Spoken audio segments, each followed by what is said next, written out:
The United States government and military pretend that the Spanish-American War was a simple and just war for Cuban liberation. However, history suggests that it was not merely a war for freedom, but instead a war started by imperialist sentiments, American patriotism, hatred for Spanish-speaking people, and military pride. The story begins on February 15th of 1898. The USS Maine, a United States battleship, entered Havana Harbor for a standard port call when sudden explosion erupted on the ship. The Maine went down in flames, claiming some 266 American lives in its tragic, historic, and mysterious sinking. American press and leading officials placed blame on Spain for this national disaster, and talk of war quickly came into national headlines.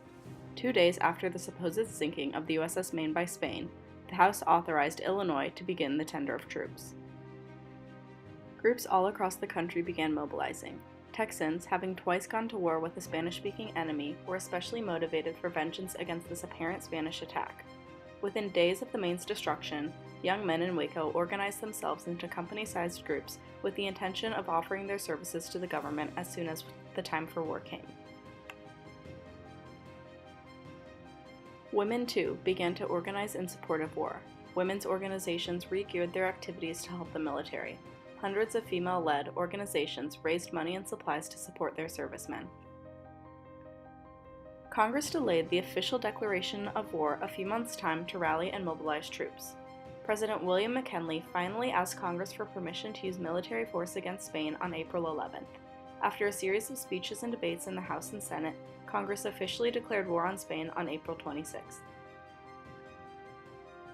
The newspaper article War Talk in the Senate, published by the New York Times in April of 1898, articulates the pro-war arguments of several congressmen of the time. The article makes clear that Congress was in favor of vigorous action, including war, that would drive Spain from control of every foot of territory in the Western Hemisphere. The congressmen of this article unanimously supported military intervention in Spain's Cuba. They cited the Maine disaster and Spain's cruel rule over Cuba as justification. The senators painted Spain to be a menacing force in Central America, noting that Spain's black record was fraught with murder and assassination, brutality and cruelty, and rape and arson. They argued that liberating Cuba would be an act of generosity and a demonstration of morality on the United States' behalf, as if it were their white man's burden to intervene. This argumentation suggests that racist Anglo-Saxon influences played a role in shaping the views of the Senate at the time. Imperialism was another underlying motivation for war. Many Southerners at the time supported war because they viewed Cuba as the Pearl of the Antilles and a target for sectional manifest destiny. The pro-war arguments made by U.S. senators and Southerners reveal that to the United States, the Spanish-American War was not simply a war for Cuban liberation.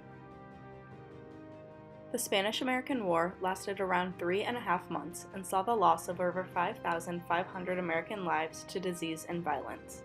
It concluded in August of 1898 when the U.S. successfully released Cuba of Spanish rule and seized control of Cuba, Puerto Rico, Guam, and the Philippines. At the close of the Cuban campaign, it appeared that one of the casualties of war was the prospect of Cuban independence. Rather than liberating Cuba in the summer of 1898, the United States occupied it until 1902. Historians believe that this shift in U.S. foreign policy can be accredited to the changing depiction of Cuban people in American press.